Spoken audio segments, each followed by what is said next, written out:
कैसे पता लगेगा कि मैं या जो मेरे व्यूअर्स ये देख रहे हैं हम सब स्टार सीड हैं, हम एक हायर पर्पस के लिए यहाँ पे उतारा गया है, हमारा एक बिगर पर्पस है? कुछ बातें जो आप अपने अंदर नोट कर सकते हैं जिससे आपको ये पता चले कि आप एक स्टार सीड हैं। इसमें जो सबसे पहली चीज़ होती है कि ऐसे लोगों को कहीं ना कहीं बचपन से ही ना एक अलग सा अलगाव जैसी चीज़ फील होती है कि मैं इस दुनिया से पूरी तरह कनेक्ट नहीं करता। डिटैचमेंट जैसी फील होती है। और ये भी कि यहाँ की जो छोटी छोटी, जैसे आम लोगों का बचपन होता है कि वो पूरा खेल पेल में मस्त हैं, या फिर उनको वो सामान्य बातों से थोड़ा डिफरेंट लगेगा।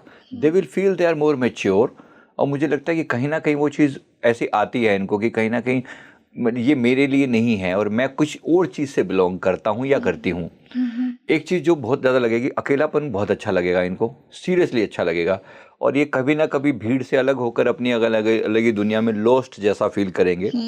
दूसरी जो चीज़ होती है वो इनको नेचर से और सितारों से खास तौर पे बहुत ज़्यादा कनेक्शन फील होगा। इज समवेयर ओवर देयर, मेरा कहीं मैं यहाँ से बिलोंग नहीं करता, मेरा घर कहीं और है। क्या ये एस्ट्रोलॉजी में फैसिनेटेड होंगे? क्योंकि आपने पॉसिबल सितारों की है, बात, बिल्कुल पॉसिबल है। यस।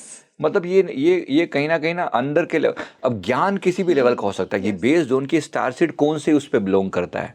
क्योंकि स्टार सीड का मतलब क्या होता है, अलग अलग प्लैनेट से वो सोल्स आई हैं, अलग अलग कॉन्शियसनेस के लेवल से आई हैं। अब कोई व्यक्ति प्लेडियन सोल है फॉर एग्जांपल, अब प्लेडियस से जो सोल आएगी वो हीलर सोल होती हैं, वो इस दुनिया को हील करने के लिए आई हैं।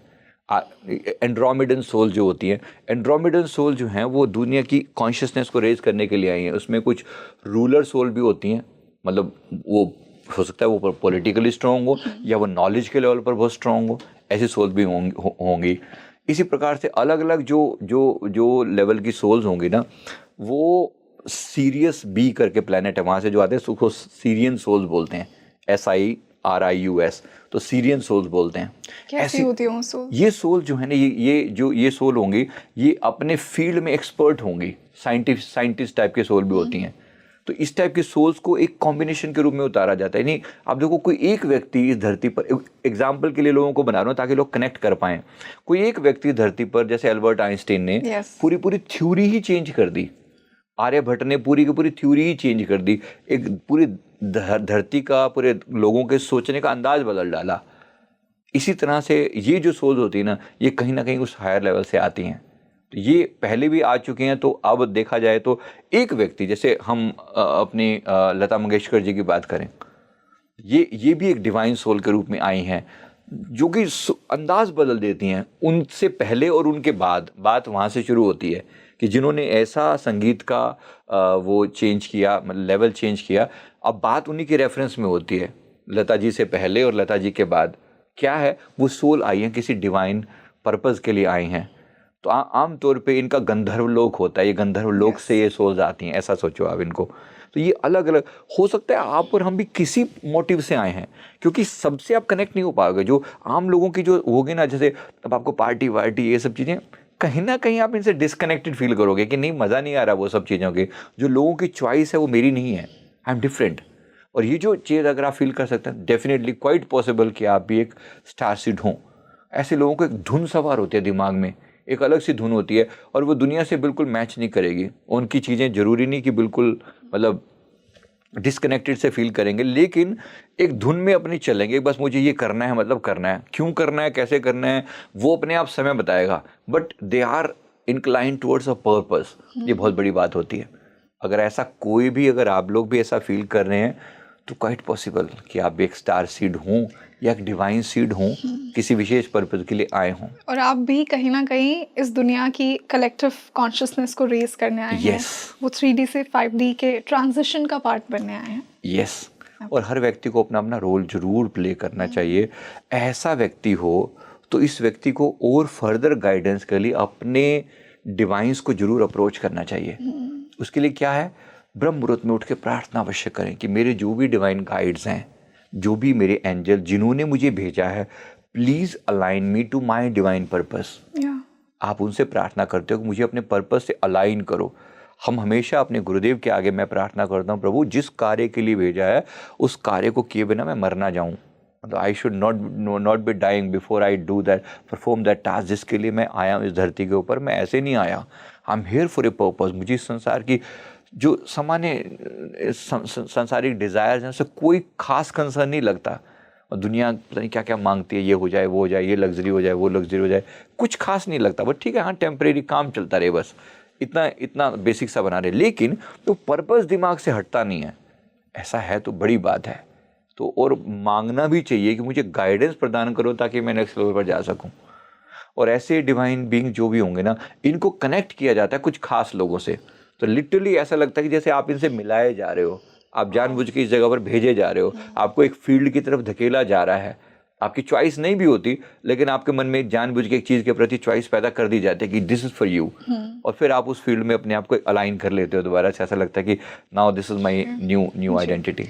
बहुत ही एनलाइटेंड फील होता है, जैसा आपने कहा, इनसे मिलके एक सेंस ऑफ पर्पस मिल जाती है जब आप उन डिवाइन सोल से कनेक्ट करते हैं। सर, ये तो हमने इंडिया के लेवल पे बात की। 2026 में ग्लोबली आपको और कुछ क्या होता हुआ दिख रहा है जो कि कहीं ना कहीं इंडिया को भी अफेक्ट कर सकता है? देखो, सबसे बड़ी बात तो ये, जैसे मैंने अमेरिका के बारे में अभी भी बोला और पहले भी कहा कि यूएसए में इंडियंस जो हैं, हमारे एनआरआई जो हैं, वो सेफ़ नहीं हैं। उनके लौटने का समय है। मैं अभी भी कह रहा हूँ, उस समय भी कहा था कि एक समय के बाद ना ये इतनी डिफ़िकल्टीज पैदा कर देगा ट्रम्प या American administration overall, in general, अन्य भी, नॉट ओनली अमेरिका, बाकी जगह पर भी इंडिया के अगेंस्ट या इंडियंस के अगेंस्ट एक अजीब सा माहौल तैयार होने लगेगा कि somehow they should return back. एक ऐसा माहौल जहाँ पर इनको वो जो रिस्पेक्ट मिला करता था उसमें कुछ चेंज फील होगा। क्योंकि एक ये वाली बात। दूसरी बात, जो ग्लोबल इवेंट्स की बात हो रही है, अमेरिका सदा से, मतलब हमारे सब बाकी कंट्रीज़ को भी कहीं ना कहीं, क्योंकि अमेरिका ने सब तक क्या किया है ना, हमेशा दूसरों की चिताओं पर रोटी सेकने वाला रहा है ये कंट्री। तो ये इसके साथ अब इसके अपने डाउनफॉल का समय है। और जब ये डाउनफॉल में जाएगा अमेरिका, तो बाकी सबको भी लेकर डूबेगा। तो बहुत जो कंट्री जो इन पर डिपेंडेंट है, इसलिए कहीं ना कहीं हमारा भारत जो है, हमारे भारत और हमारे जो लीडर्स हैं, वो कोशिश कर रहे हैं कि उनकी अमेरिकन डॉलर से खुद को अलग किया जाए। तो डी डॉलराइजेशन वर्ड मैंने पहले भी ये यूज़ किया था, दोबारा कह रहा हूँ कि डॉलर पे डिपेंडेंसी हटाना और कहीं ना कहीं अपने सिस्टम पे, रूपी पे डिपेंडेंसी क्रिएट करना। और लोगों को अपना जो यूपीआई सिस्टम है, अभी भी 8-9 कंट्रीज़ हैं जो यूपीआई यूज़ कर रहे हैं। तो ये बड़ी बात है कि हम कहीं ना कहीं अपनी चीज़ों में, और अपनी कम से कम 40 कंट्री हैं जिनके साथ हम यूएस में, जिसमें हम इंडियन रुपीज़ में हम ट्रेड कर रहे हैं। तो ये बड़ी बात है ना, हमें कहीं ना कहीं वो सारी चीज़ों में सेल्फ डिपेंडेंट होने के लिए। अब अगर मैं पॉलिटिकल लेवल पर ये झगड़ों की बात करूं, तो पूरा यूरोप भी इस आग में जलना मैंडेटरी है। ये आग केवल इंडिया में ही नहीं लगेगी। आग का मतलब यहाँ पर क्या है? इंटरनल पॉलिटिक्स जो उनको जलाएगी। और कहीं ना कहीं जो ये रशिया और यूक्रेन का युद्ध है ना, ये अभी भी ख़त्म होने का नहीं है, ये और प्रचंड होगा। ओवरऑल जो है भारत के सारे पड़ोसी ओवरऑल जो है हमारे अगेंस्ट खड़े हैं, ऐसा मान के, और फिर इनके अगेंस्ट हम स्टैंड लेकर खड़े हुए हैं। और ये सब एक भविष्यमालिका में भी एक चीज़ आती है कि कुछ 18 कंट्रीज़ मिलकर इंडिया पर, भारत पर अटैक करेंगे, मुस्लिम कंट्रीज़ मिलकर विशेष रूप से। इसकी पूरी तैयारी चल रही है। आप कुछ समय के अंदर इनका अभी भी कोलैबोरेशन होता हुआ देखोगे। नवाज शरीफ जो इनका प्रधानमंत्री है, ये कहीं ना कहीं बाकी सबको साथ लेने की कोशिश करेगा। अभी भी इन्होंने कतर के साथ डील करी। सिर्फ आपको इसलिए बोल रहा हूँ, ये सब कोशिश करेंगे भारत के अगेंस्ट एक बेस तैयार करने की। लेकिन यहाँ हम सबको स्ट्रॉन्ग रहकर अपना रोल प्ले करना है। हमारा देश स्ट्रॉन्ग है, पावर है लड़ने की। बाहर की चीज़ों से हम लड़ लेंगे, हमें अंदर के लेवल पर हमें लड़ना है। सर, वो कई बार कहते हैं ना, जैसे बाहरी दुश्मनों से जैसे दो लोग ही हैं, उनकी एक्सटर्नल फाइट अलग है, बट कभी कभी हमारे अंदर इंटरनल फाइट्स इतनी होती हैं, हम खुद इतने डिस्टर्ब्ड होते हैं कि वो जो फिजिकल बाहर की फाइट्स हैं वो इंटरनल मैनिफेस्टेशन ही होता है। राइट। पर यहाँ पर ये जरूर है कि हम स्ट्रॉन्ग हैं, हम पावरफुल हैं, और हमारे सनातन के राइज का समय है। आने वाले समय में दुनिया देखेगी जिस सनातन जो अभी तक केवल हमारे देश तक सीमित था, अब वो अपनी बाउंड्रीज तोड़कर सब जगह फैल रहा है। लोग कहीं ना कहीं, मतलब इस्लाम और इन चीज़ों से थोड़ा डिफरेंट लेवल पे ले आके हिंदुत्व की तरफ बढ़ेंगे, और ये होता हुआ पूरे वर्ल्ड में दिखाई पड़ेगा। विशेष रूप से जो बिल्कुल एथिस्ट कंट्री है ना, इनमें सनातन का राइज देखोगे आप। इसमें रशिया शामिल है, इसमें यूरोप के बहुत सारे कंट्री शामिल हैं, चाइना के बहुत सारे कंट्री बहुत सारे पार्ट्स शामिल हैं, और कहीं ना कहीं अफ्रीका में भी एक राइज होता हुआ देखे, जिसके लिए हम सदा से कहते आए हैं कि अब जो है इंडिया कम से कम एक ग्लोबल विश्व गुरु के रूप में अपनी छवि स्थापित करेगा। ये वो समय है। पर वही है ना कि जब कोई नई चीज़ राइज करती है तो बहुत से लोगों को तकलीफ होगी, इसीलिए थोड़ा बहुत पॉलिटिकल ये बात कहनी पड़ती है कि ये लोग ये भारत को स्वीकार नहीं कर पाएंगे इस रूप में, क्योंकि आज तक इन्होंने इस रूप में कभी देखा ही नहीं हमारे हिंदुस्तान को।